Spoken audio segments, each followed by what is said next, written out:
السلام علیکم ورحمۃ اللہ وبرکاتہ۔ عربی زبان کے مشہور شاعر ابو الطیب المتنبی کا شعر ہے: اعز مکان فی الدنا سرج سابح وخیر جلیس فی الزمان کتاب۔ اگر کسی کو ہم اپنا سچا ساتھی قرار دے سکتے ہیں تو وہ کتاب ہے۔ کتاب ہمیں عملی میدان میں گامزن رہنے کی ترغیب دیتی ہے۔ ان کتابوں میں ہمارے اسلاف کا علم اور ان کی زندگیاں محفوظ ہیں۔ اگر ہم چاہتے ہیں کہ ان کتابوں سے صحیح فائدہ اٹھائیں تو ہمیں ان کتابوں کا تعارف حاصل کرنا چاہیے۔ اسی مقصد کے لیے یہ پروگرام ایک عالم 5 کتابیں پیش کیا جا رہا ہے، جس میں ماہرین فن مختلف کتابوں کا تعارف پیش کرتے ہیں۔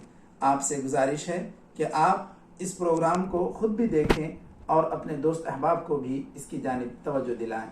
السلام علیکم ورحمۃ اللہ وبرکاتہ۔